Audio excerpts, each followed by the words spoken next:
வணக்கம். கேன்சர் அப்படிங்கிறது மிகப்பெரிய நோயா தான் இந்த உலகத்துல இப்ப வரைக்கும் இருந்துட்டு இருக்கு. கேன்சருக்கு எவ்வளவோ மெடிசின்ஸ் இருந்தாலுமே, அந்த மெடிசின் பத்தின போதுமான விழிப்புணர்வு இப்ப வர மக்கள் கிட்ட ஏற்பட கிடையாது. இந்த கேன்சருக்கு புதிய புதிய வேக்சின்களும் இப்ப கண்டுபிடிச்சிட்டு தான் வராங்க. ரஷ்யால இப்ப கண்டுபிடிச்சிருக்க ஒரு வேக்சின் தான் சோஷியல் மீடியால மிகப்பெரிய பேசு பொருளா அமைஞ்சிருக்கு. அதை பத்தி தான் பொள்ளாச்சியில இருக்க ஆன்காலஜி டாக்டர் மணிவண்ணன் அவர்கிட்ட நம்ம பேச வந்திருக்கோம். வணக்கம் டாக்டர். வணக்கம் மேடம். இந்த வேக்சின் பத்தி நிறைய சொல்றாங்க இல்லைங்களா? அதெல்லாம் உண்மைங்களா? ஆமாங்க. ஆக்சுவலாக என்னென்னா, இதே 2024 பிப்ரவரியில் வந்து ரஷ்யன் பிரசிடென்ட் வந்து ஒரு ப்ரெஸ் ரிலீஸ் கொடுத்துருந்தார். என்னென்னா, நாங்கள் வந்து எங்கள் கண்ட்ரியில் வந்து ஒரு இம்யூனோதெரப்பி ரிலேட்டடாக வந்து ஒரு கேன்சர் வேக்சின் வந்து ரிசர்ச்சில் இருக்குது, அது வந்து ஒரு நல்ல ரெஸ்பான்ஸ் இருக்குது, விரைவில் வந்து மக்களுடைய பயன்பாட்டுக்கு வரும்னு வந்து இந்த 2024 பிப்ரவரியில் வந்து ரஷ்யன் பிரசிடென்ட் சொல்லியிருந்தாரு. அதே போல தான் இப்போ வந்து ஆண்ட்ரே கேப்ரின் அப்படிங்கிற ஒரு general director of radiology medical research, ministry of health Russia, அவரும் வந்து இந்த டிசம்பர் 15 வந்து ஒரு ப்ரெஸ் ரிலீஸ் கொடுத்துருந்தாரு. அதாவது டாஸ்ங்கிற ஒரு ரீடிங் நியூஸ் சேனலுக்கு வந்து ஒரு ப்ரெஸ் ரிலீஸ் கொடுத்துருந்தாரு. அதுலேயும் அவர் அதே தான் சொல்லியிருந்தார். என்னன்னா, ஒரு ப்ரீ கிளினிக்கல் ரிசர்ச்சில் கேன்சர் வேக்சின் வந்து நம்ம உருவாக்கி இருக்கிறோம், அது வந்து கேன்சருக்கு அகைன்ஸ்டாக ஒரு பெரிய ரெஸ்பான்ஸ் இருக்கு, அது வந்து இந்த 2025 இயர்ல வந்து நம்ம வந்து ரஷ்ய மக்களுக்கு வந்து ஃப்ரீ ஆஃப் காஸ்ட்ல வந்து நாங்கள் கொடுக்க போறோம், இது வந்து இந்த கேன்சர் ட்ரீட்மெண்ட்ல வந்து ஒரு பெரிய புரட்சி உண்டாக்கும், பல கேன்சர் நோயாளிகள் வந்து காப்பாற்றலாம் அப்படின்னு சொல்லியிருக்கிறாரு. டாக்டர், இப்போ நீங்க வந்து ப்ரீ கிளினிக்கல்னு அப்படி சொல்றீங்களா? இந்த ப்ரீ கிளினிக்கல் அப்படிங்கிறது என்ன? இது வந்து மக்கள் பயன்பாட்டுக்கு உடனே வருங்களா? அதாவது ஜென்ரலாக ஒரு மெடிசன்ஸ் வந்து ரிசர்ச் நம்ம பண்ணுறது ஃபர்ஸ்ட்ல வந்து அனிமலில் பண்ணுவோம், அதுக்கு பேர் தான் ப்ரீ கிளினிக்கல். ஸோ அந்த ப்ரீ கிளினிக்கலில் தான் இந்த வேக்சின் வந்து நல்ல ஒரு ரெஸ்பான்ஸ் இருக்குன்னு ப்ரூவ் ஆயிருக்கு. ஸோ நெக்ஸ்ட் வந்து ஹியூமனில் வந்து கிளினிக்கல் ட்ரையல் சொல்லுவோம், அதுக்கு பேர் ஃபேஸ் 1, ஃபேஸ் 2, ஃபேஸ் 3. ஸோ இதுலேயுமே அந்தளவுக்கு வந்து ரெஸ்பான்ஸ் இருந்துச்சு அப்படின்னா வந்து அடுத்தது வந்து மக்கள் பயன்பாட்டுக்கு வரும். ஸோ இந்த ரிசர்ச்சுமே வந்து போயிட்டு தான் இருக்கு அப்படின்ற மாதிரி அவங்க சொல்றாங்க. ஸோ இந்த ரிசர்ச் முடிஞ்சதுக்கப்புறம் குயிக்காகவே வந்து மக்கள் பயன்பாட்டுக்கு 2025 வந்து ஃப்ரீ ஆஃப் காஸ்ட் கொடுக்குறேன்னு சொல்லியிருக்காங்க. கண்டிப்பாக அது நடக்கும்னு நம்புறேன். அதே போல இது வந்து ஒரு கேன்சர் ட்ரீட்மெண்ட்ல ஒரு புரட்சி கண்டிப்பாக உண்டாக்கும். டாக்டர், இப்போ நீங்க இந்த ரஷ்யா வேக்சின் வந்து ஒரு மிகப்பெரிய புரட்சி உண்டாக்குன்னு சொல்றீங்க இல்லைங்களா? ஆல்ரெடி நிறைய அதிநவீன சிகிச்சைகள் இந்த கேன்சருக்காக வந்திருக்கு. அதுல இருந்து இந்த ரஷ்யா வேக்சின் எப்படி மாறுபடும், இது எப்படி புரட்சி உண்டாக்கும்னு நீங்க சொல்றீங்க? அதாவது என்னென்னா, ஆக்சுவலா இப்போ நமக்கு கேன்சர்லேயே வந்து இந்த இம்யூனோதெரப்பி, டார்கெட்டட் தெரப்பி, ஈவன் வந்து சர்ஜரிஸில் வந்து அட்வான்ஸ் டெக்னிக், ரேடியோ தெரப்பியில் அட்வான்ஸ் டெக்னிக்லாம் வந்துருச்சு. ஸோ இது எல்லாமே ரொம்ப அதிநவீன சிகிச்சைகளாக இருந்தாலும் இது அதிலிருந்து ஒரு முற்றிலும் ஒரு மாறுபட்ட ஒரு முயற்சி தான். எப்படி அப்படின்னா, ஸோ ஜென்ரலாக ரீசெண்ட் டேஸில் வந்து கேன்சருக்கு அகைன்ஸ்டாக நம்ம உடம்புல இருக்கிற இம்யூனிட்டியை அதிகப்படுத்தி அதை ஃபைட் பண்ண வைக்கிற கான்செப்ட் தான் அது போயிட்டு இருக்கு. ஸோ இதுக்கு தான் ஆல்ரெடி வந்து இம்யூனோதெரப்பின்றதை நம்ம ஆல்ரெடி கண்டுபிடிச்சிருக்கோம். ஸோ இப்போ வந்து ரஷ்யா வந்து ஒரு கேன்சர் வேக்சின் உண்டாக்கி இருக்கிறது. டாக்டர், இப்போ நீங்க வந்து இந்த இம்யூனோதெரப்பி அப்படின்னு சொல்றீங்க இல்லைங்களா? அதுவுமே வந்து கேன்சருக்கு அகைன்ஸ்டா நம்ம பாடியில இம்யூனிட்டி இன்க்ரீஸ் பண்றது தான். அப்போ இந்த இம்யூனோதெரப்பிக்கும் இந்த ரஷ்யா கண்டுபிடிச்சிருக்க வேக்சினுக்கும் என்ன வித்தியாசம் இருக்குங்க? அதாவது என்னன்னா, ஆக்சுவலாக வந்து யூஸ்வலாக நீங்கள் சொன்ன மாதிரியே வந்து இந்த இம்யூனோதெரப்பி வந்து கேன்சருக்கு அகைன்ஸ்டாக உடம்புல இருக்கிற இம்யூன் அந்த பவர் அதிகப்படுத்தி கேன்சரை டெஸ்ட்ராய் பண்ணும். ஸோ அதுலேருந்து இது எப்படி வேறுபடுது அப்படின்னா, இம்யூனோதெரப்பிங்கிறது வந்து நாட் பர்சனலைஸ்டு. அப்படின்னா அந்த ஒரு இம்யூனோதெரப்பி இன்ஜெக்ஷன் தான் எல்லாருக்குமே நம்ம கொடுக்க போகிறோம். ஸோ யூஸ்வலாக வந்து இந்த கேன்சர் ஹெட்ரோஜெனிசிட்டின்னு சொல்லுவோம். ஒருத்தங்களுக்கு ஃபார் எக்ஸாம்பிள் ஒருத்தங்களுக்கு ப்ராஸ்டேட் கேன்சர் இருக்குன்னா, ஒருத்தங்களுக்கு ப்ராஸ்டேட் கேன்சர் ஒரு மாதிரி எக்ஸ்பிரஸ் ஆகும், இன்னொருத்தங்களுக்கு வந்து வேற மாதிரி எக்ஸ்பிரஸ் ஆகும். அது பேர் டியூமர் பயாலஜின்னு சொல்லுவோம். ஸோ அந்த மாதிரி அந்த டியூமர் ஹெட்ரோஜெனிசிட்டி இருக்கிறப்ப ஒருத்தங்களுக்கு இம்யூனோதெரப்பி வந்து நல்ல ரெஸ்பான்ஸ் இருக்கும், இன்னொருத்தங்களுக்கு ரெஸ்பான்ஸ் இருக்காது. ஸோ அதுல இருந்து ரஷ்யன் வேக்சின் இது எப்படி டிஃபர் ஆகுது அப்படின்னா, இவங்க என்ன பண்ணிருக்காங்க அப்படின்னா, பேஷண்ட் இருக்கிற அந்த கேன்சர் டிஷ்யூ எடுத்து அதுல வந்து ஒரு ஜெனடிக் மாடிஃபிகேஷன் பண்ணியிருக்காங்க. ஜெனடிக் மாடிஃபிகேஷன் பண்ணி அதை திருப்பி வந்து ரீஇன்ஜெக்ட் பண்ணியிருக்காங்க. அந்த மாதிரி ரீஇன்ஜெக்ட் பண்ணதுக்கு அப்புறம் அந்த கேன்சர் பேஷண்ட்டுக்கு வந்து உடம்புல வந்து அந்த கேன்சருக்கு அகைன்ஸ்டா உருவாகிற அந்த எதிர்ப்பு சக்தி வந்து பல மடங்கு ரொம்ப அதிகமாக இருக்கு. ஃபார் எக்ஸாம்பிள் வந்து கேன்சர் செல் வந்து ஒரு 100 இம்யூன் செல்லை உருவாக்குதுன்னா, இந்த மாதிரி ஜெனட்டிக்கலா மாடிஃபை பண்ணி திருப்பி ரீஇன்ஜெக்ட் பண்ண அந்த கேன்சர் வேக்சின் வந்து ஒரு 1,00,000 இம்யூன் செல் வந்து உருவாக்கும். ஸோ இந்த மாதிரி பொட்டன்ஷியல் ரொம்ப அதிகமாக இருக்கிறப்ப அந்த கேன்சரை டெஸ்ட்ராய் பண்றதுக்கு உண்டான அந்த பவர் ரொம்ப அதிகமாகுது. ஸோ இதால எஃபெக்டும் ரொம்ப நல்லா இருக்குது அப்படின்னு ப்ரூவ் பண்ணியிருக்காங்க. இது வந்து ஒரு பர்சனலைஸ்டு ட்ரீட்மெண்ட். என்ன மீனிங் அப்படின்னா, ஒவ்வொருத்தருக்கும் தனித்தனியாக வந்து பார்த்தீங்கன்னா உருவாக்கி அதை திருப்பி ரீஇன்ஜெக்ட் பண்றாங்க. ஸோ இதுதான் வந்து மற்ற ட்ரீட்மெண்ட்ல இந்த ட்ரீட்மெண்ட் வந்து என்டையர்லி டிஃப்ரெண்ட்.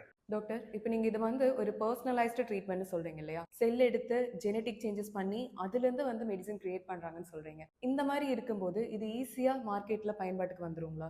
என்னன்னா, ஆக்சுவலா வந்து இதே போல வந்து ஒரு ட்ரீட்மெண்ட் ஆல்ரெடி நம்ம வந்து பயன்படுத்திக்கிட்டு தான் இருக்கோம். என்னன்னா வந்து கார் டி செல் தெரப்பி. அந்த கார் டி செல் தெரப்பிங்கிறது வந்து இந்த ஹெமட்டாலஜிக்கல் கேன்சர்ல வந்து பல மெடிசன்ஸ் கொடுத்தோம், அதுக்கப்புறம் வந்து கம்ப்ளீட்டா வந்து கியூரே இல்லைங்கிற ஸ்டேஜில் கார்டி செல் தெரப்பி கொடுத்து பல பேஷண்ட்டை வந்து கம்ப்ளீட்டா கியூர் பண்ணிருக்கு. ரீசெண்டா வந்து சிஎம்சி வேலூர்ல வந்து ஒரு ரிசர்ச் ஃபேஸ் 1 ஸ்டடி, அந்த ஃபேஸ் 1 ஸ்டடீஸில் வந்து 12 பிளட் கேன்சர் பேஷண்ட், அதாவது முன்னாடியே வந்து இருக்கிற எல்லா ட்ரீட்மெண்ட்டையும் கொடுத்து எல்லாம் ஃபெயிலியரான பேஷண்ட்டை இந்த கார் டி செல் தெரப்பி கொடுத்து 12 பேஷண்ட்ல 11 பேஷண்ட் வந்து கம்ப்ளீட்டாக க்யூர் ஆகிட்டாங்க. ஸோ அது ஆல்ரெடி வந்து கார் டி செல் தெரப்பி வந்து இந்த மாதிரி பண்ணியிருக்கோம். ஸோ அதே போல தான் அதுக்கும் இதுக்கு என்ன வித்தியாசம்னு பார்க்குறப்ப இந்த கார் டி செல் தெரப்பி வந்து உடம்புல இருந்து அந்த டி செல் எடுத்து அதில் ஸ்மால் சேஞ்சஸ், அதாவது கேன்சருக்கு அகைன்ஸ்டா பைண்ட் பண்ற ஒரு ரிசெப்டாரை உண்டாக்கி அதுக்கப்புறம் திருப்பி ரீஇன்ஜெக்ட் பண்ணுவோம். ஸோ ரீஇன்ஜெக்ட் பண்ணதுக்கப்புறம் இப்போ அந்த டி செல்ல வந்து கேன்சருக்கு அகைன்ஸ்டா பைண்ட் பண்ற அந்த ரிசெப்டார் இருக்கு, அது கேன்சர் செல் மேல ஆக்ட் பண்ணி அந்த கேன்சர் செல்லை டெஸ்ட்ராய் பண்ணுது. இதுல என்ன ஒரு ப்ராப்ளம் இருந்துச்சு அப்படின்னா, இந்த மாதிரி இந்த கார் டி செல்லை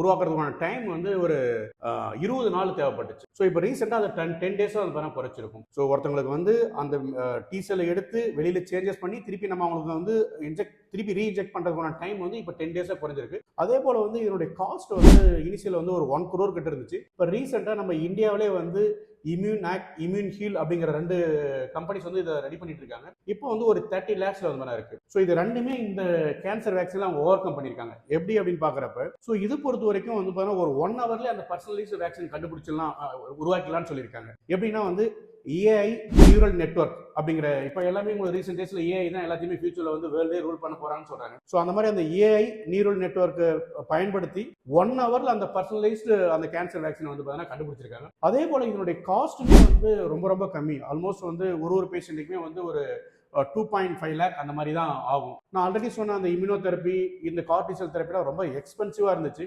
ஸோ பேஷண்டால பேர் பண்ண முடியாது, ரொம்ப காஸ்ட் பெனிஃபிட்டா இல்லை.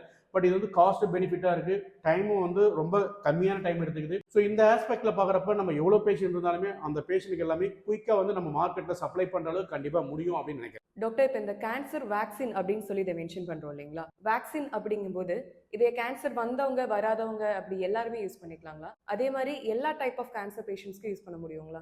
ஆமாம், அதாவது என்னன்னா வேக்சின்னாலே நம்ம வந்து ஒரு நோய் வராமல் இருக்கிறதுக்காக போடுறது. பட் இந்த கேன்சர் வேக்சினை பொறுத்த வரைக்கும் வந்து நோய் கேன்சர் இல்லாதவங்களை வந்து கண்டிப்பாக பயன்படுத்த முடியாது, பயன்படுத்தக்கூடாது. ஸோ அப்படி வந்து அவங்க அந்த கேன்சர் வேக்சினை உருவாக்கல. அதே போல வந்து இந்த வேக்சினை வந்து எல்லா கேன்சர் பேஷண்ட்டுமே கண்டிப்பாக யூஸ் பண்ணலாம். ஏன் அப்படின்னா அந்த கேன்சர் பேஷண்ட்டுக்கிட்ட இருந்து தான் அந்த கேன்சர் ஆன்டிஜனை எடுத்து அதில் சேஞ்சஸ் பண்ணி திருப்பி அவங்களுக்கு ரீஇன்ஜெக்ட் பண்ணுறோம். ஸோ எல்லா கேன்சர் பேஷண்ட்டுமே கண்டிப்பாக வந்து யூஸ் பண்ணுற மாதிரி தான் இருக்கும். டாக்டர், இப்போ உடம்புல இருந்து கேன்சர் செல்ஸ் எடுத்து அதுல வந்து ஜெனடிக் சேஞ்சஸ் பண்ணி மறுபடியும் இம்யூனிட்டி இன்க்ரீஸ் பண்ணி ரீஇன்ஜெக்ஷன் பண்றோம் இல்லைங்களா? இந்த மாதிரி சேஞ்சஸ் பண்ணும்போது ஜெனடிக் சேஞ்சஸ்னால தான் நமக்கு கேன்சரே வருது. இந்த மாதிரி மறுபடியும் ஜெனடிக் சேஞ்சஸ் பண்ணி ரீஇன்ஜெக்ட் பண்ணும்போது வேற ஏதாவது கேன்சர் வரக்கு வாய்ப்பு இருக்குங்களா? இல்ல இதோட சைடு எஃபெக்ட்ஸ் வந்து எந்த அளவுக்கு இருக்கும்? அதாவதுமா நீங்க சொன்ன மாதிரி ஆக்சுவலாக வந்து நம்ம வந்து பயோடெக்னாலஜி அந்த ஆஸ்பெக்ட்ல தான் நம்ம வந்து ஒரு ஜெனடிக் சேஞ்சஸை நம்ம வந்து உண்டாக்குறோம். ஸோ அந்த மாதிரி உண்டாக்கி திருப்பி ரீஇன்ஜெக்ட் பண்றப்ப அந்த கேன்சர் செல்லுக்கு வந்து நம்ம கேன்சருக்கு அகைன்ஸ்டா நம்ம பாடியில இம்யூன் பவரை தோன்ற சக்தி ரொம்ப அதிகம். ஸோ இதுல என்ன சொல்லியிருக்காங்க அப்படின்னா இந்த ட்ரையலை பொறுத்த வரைக்கும் சம்டைம்ஸ் வந்து இது வந்து ஆட்டோ இம்யூனிட்டி வந்து வேணா உண்டாக்கலாம் அப்படின்ற மாதிரி வந்து வேணா சொல்லியிருக்காங்க. ஆட்டோ இம்யூனிட்டி அப்படின்னா என்னன்னாக்கா நம்ம உடம்புல இருக்கிற அந்த மற்ற டிஷ்யூக்கு அகைன்ஸ்டாவும் ஒரு ஆன்டிபாடி உருவாகி அந்த டிஷ்யூவே வந்து பார்த்தீங்கன்னா இது பாதிக்கிறதுக்கு சம்டைம்ஸ் சான்ஸ் இருக்குன்னு சொல்றாங்க. பட் இது எல்லாமே நமக்கு வந்து போக போக தான் அதெல்லாம் நமக்கு தெரியும். இது வந்து ப்ரீ கிளினிக்கல். ஸோ இந்த ப்ரீ கிளினிக்கல் முடிச்சதுக்கு அப்புறம் phase 1, phase 2, phase 3 clinical trial, அதாவது ஹியூமன்ல பண்றது. அதுக்கப்புறம் வந்து பார்த்தீங்கன்னா போஸ்ட் மார்க்கெட்டிங். ஸோ இந்த போஸ்ட் மார்க்கெட்டிங்லாம் முடிஞ்சதுக்கு அப்புறம் தான் இது எந்த அளவுக்கு வந்து சைட் எஃபெக்ட் வருங்கிறது நமக்கு தெரிய வரும். ஸோ ஃபார் வந்து இந்த ஆட்டோ இம்யூனிட்டி மட்டும் வந்து பார்த்தீங்கன்னா வரலாம் அப்படின்னு சொல்லியிருக்காங்க. பட் ஜெனரலாக இந்த மாதிரி பர்சனலைஸ்ங்கிறதால கண்டிப்பா அந்த அளவுக்கு சைட் எஃபெக்ட் வர்றதுக்கான வாய்ப்பு இல்லை, ரொம்ப கம்மி. டாக்டர், இப்போ அடிக்கடி 1 வருஷத்துக்கு ஒருக்கா 2 வருஷத்துக்கு ஒருக்கா ஒரு புது வேக்சின் வருது, இல்லை மெடிசின் வருது, இது வந்து கேன்சர் ஃபீல்டில் ரொம்ப பெரிய புரட்சி உண்டாக்கும் அப்படின்னு எல்லாம் சொல்றாங்க. கொஞ்ச நாள் அது அப்படியே ஃபேட் அவே ஆயிருது. இந்த ரஷ்யன் வேக்சின் அந்த மாதிரி ஃபேட் அவே ஆயிருங்களா? இல்லை இது வந்து உண்மையிலேயே கேன்சர் ஃபீல்டில் ஒரு பெரிய புரட்சி உண்டு பண்ணுங்களா? அதான் ஆக்சுவலாக என்னென்னா நீங்கள் சொல்கிற மாதிரி வந்து ஒவ்வொரு வருஷமும் அந்த மாதிரி வந்து நியூ ரிசர்ச்சு அந்த மாதிரிலாம் வந்துட்டு இருக்கு. ஸோ அந்த மாதிரிலாம் வந்ததால தான் இன்னைக்கு காலகட்டத்தில் வந்து பல கேன்சர் பேஷண்ட்டை கம்ப்ளீட்டாக நம்ம வந்து கியூர் பண்ண முடியும்னு வந்துருச்சு. ஸோ அதில் வந்து இப்போ ஃபார் எக்ஸாம்பிள் ஒரு 30-40 இயர்ஸ் பேக்ல வந்து ஒரு கேன்சர் வந்தால் ஒருத்தவங்க இறந்துருவாங்கன்ற மாதிரி இருந்துச்சு. இன்னைக்கு வந்து ஈவன் எந்த லெவலில் கேன்சர் இருந்தாலும் அவங்கள நார்மல் லைஃப்பை லீட் பண்ண முடியும், அந்த அளவுக்கு வந்துருச்சு. Even stage 1 stage 3, even sometimes stage 4 கேன்சரையும் கம்ப்ளீட்டாக கியூர் பண்ண முடியுன்ற அளவுக்கு இப்போ இருக்கிற டெக்னாலஜி, கீமோதெரப்பி, ரேடியோதெரப்பி இருக்கு. பட் அதுல இருந்து இது எப்படி டிஃபர் ஆகுதுன்னா, நான் ஆல்ரெடி சொன்ன மாதிரி இது வந்து பர்சனலைஸ்டு ட்ரீட்மெண்ட். ஸோ இந்த மாதிரி ரிசர்ச்சில் இது வரைக்கும் நம்ம வந்து பண்ணதும் கிடையாது, அந்த மாதிரி ஒரு பெரிய சேஞ்சஸ் உண்டாக்கணும் கிடையாது. என்னன்னா கேன்சர் டிஷ்யூவே எடுத்து அதில் சேஞ்சஸ் பண்ணி திருப்பி ரீஇன்ஜெக்ட் பண்ணோம். ஸோ கண்டிப்பா இது வந்து ஒரு மருத்துவத்துறையில், அதுவும் வந்து ஒரு புற்றுநோய் மருத்துவத்துறையில் வந்து ஒரு பெரிய புரட்சியை உண்டாக்கும். இது வந்து புற்றுநோய் நோயாளிகளுக்கெல்லாம் வந்து கண்டிப்பாக ஒரு வரப்பிரசாதமாக கண்டிப்பாக இருக்கும் அப்படின்னு நான் நம்புகிறேன். டாக்டர், இப்போ நம்ம வீடியோவோட நிறைவு பகுதியில் இருக்கோம். ஒரு லாஸ்ட் கொஸ்டின். இப்போ இந்த கேன்சர் லீடிங் காஸ் ஆஃப் டெத்தாக இருக்கு. இதே மாதிரி வெஸ்டர்ன் கண்ட்ரிஸை கம்பேர் பண்ணும்போது நம்ம கண்ட்ரியில் டெத் ரேஷியோவும் அதிகமாக இருக்கு. இதுக்கு உங்களோட அட்வைஸ் என்ன? இதுக்கு நம்ம என்ன மாதிரியான ப்ரிகாஷன் ஆக்ஷன்ஸ் எல்லாம் வந்து எடுத்துக்கலாம்?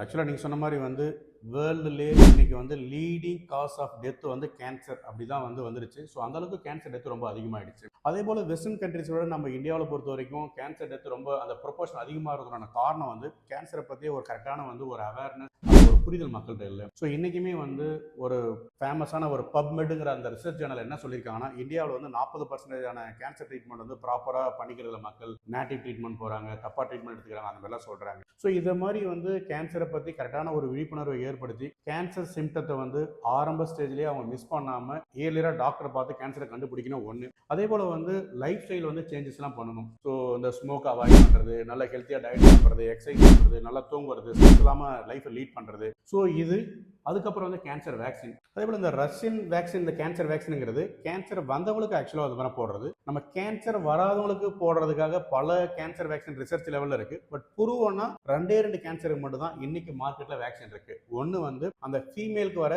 செர்வைக்கல் கேன்சர், அதுக்கு அகைன்ஸ்டாக ஹெச்பிவி வேக்சின், அந்த வேக்சின் இருக்குது. அது வந்து ஃபீமேலுக்கு வந்து செர்வைக்கல் கேன்சர் வராமல் 99.9, அதாவது நியர்லி 100% வந்து செர்வைக்கல் கேன்சர் வராமல் பார்த்துக்குது. அதே போல் வந்து கல்லீரல் கேன்சர், அந்த கல்லீரல் கேன்சருக்கு அகைன்ஸ்டாக வந்து hepatitis B virus vaccine. So இந்த 2 வைரஸ் வேக்சினை போட்டுக்கணும். நான் சொன்ன மாதிரி இந்த லைஃப் ஸ்டைல் சேஞ்சஸ், ஒரு போதுமான விழிப்புணர்வு மக்கள்கிட்ட ஏற்படுத்தி கேன்சர் வந்து ஆரம்ப ஸ்டைலில் கண்டுபிடிச்சா கம்ப்ளீட்டாக கியூர் பண்ணிடலாம். ஈவன் சம்டைம்ஸ் வந்து அட்வான்ஸ் ஸ்டைலில் கண்டுபிடிச்சாலும் ப்ராப்பரான ட்ரீட்மெண்ட் பண்ணால் கியூர் பண்ணலாம். ஈவன் கியூர் பண்ண முடியலனாலும் நார்மல் லைஃப் அவங்க லீட் பண்ணுற மாதிரி பார்த்துக்கலாம். டாக்டர், உங்களோட பிஸி ஷெடியூல்லையும் எங்களுக்காக கொஞ்சம் டைம் ஸ்பெண்ட் பண்ணி நிறைய விஷயங்களை ஷேர் பண்ணிக்கிட்டதுக்காக ரொம்ப நன்றி. வணக்கம்.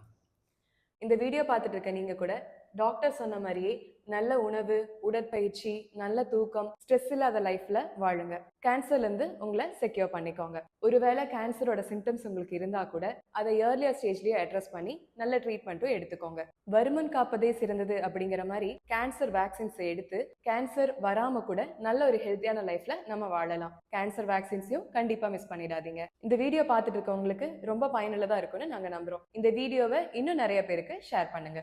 நன்றி. நன்றி.